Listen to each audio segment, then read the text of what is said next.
আসসালামু আলাইকুম রহমতুল্লাহ। আমি এখন আছি বরিশাল। দেখতেই পাচ্ছেন ছোট্ট একটা গ্রামে আসছি। এখানে তারা হাঁস পালন করে। এটা হচ্ছে সবই দেশি হাঁস। আর ওইখানে হচ্ছে ঘুরে দেখেন আমার আওয়াজ পেয়ে বা আমার পেয়ে ওদিকে চলে যাচ্ছে। হাঁস কিন্তু অনেক গিলা দেখছেন। এই আর গ্রাম তো অনেক সুন্দর থাকে, তাই না? এই যে গ্রামে যারা সবাই পালন করে হাঁস মুরগি, বড় বিষয় হচ্ছে তারা বিক্রির থেকে খায় বেশি, বুঝছেন? সবাই বিক্রি যা করে তার থেকে বেশি খায়। তারা ডুবাইছে এতক্ষণ, ডুবানোর পরে এখন আর ডুবাবে না, এখন চলে গেছে, রোদ্র পুয়াইতেছে। এই আমি কাছে গেলে আর আবার দূরে চলে যায়, এটাই তো লোকের সমস্যাটা, বুঝছেন? এই কত সুন্দর করে আই করতেছে, হাসতেছে, খেলতেছে। এটা হচ্ছে সবই দেশি হাঁস, যেটা আমরা পাতি হাঁস বলি। ওই যে তাকায় রয়েছে কেন আমার দিকে, শুনতেছে আমি কি করি, ভিডিও করতেছি তোর বেটা, বুঝছো? তুই এমনি তাকায় রয়েছ যে এমনি ভয় পাইছি। হ্যাঁ চুলকা, ভিডিও করতেছি।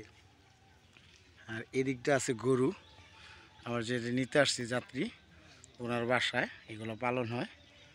এই যে গরু মশলা দিলে, ওদিকে ক্ষেত কামারি, বুঝছেন? তোরও ভিডিও করতেছি। এটা হচ্ছে গরু, এই দেখেন গরু।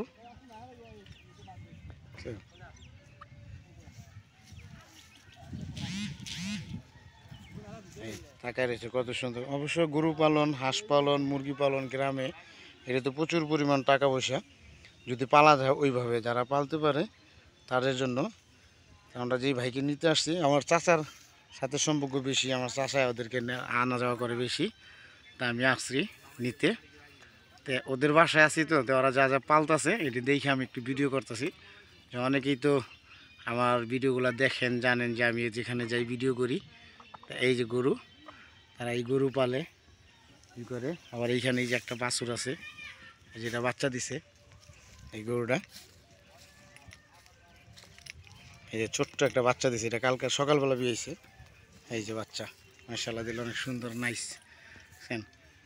সকালবেলা হয়েছে। তো সবাই ভালো থাকবেন, সুস্থ থাকবেন। আবার নেক্সটে দেখা হবে অন্য ভিডিওতে। আল্লাহ হাফেজ।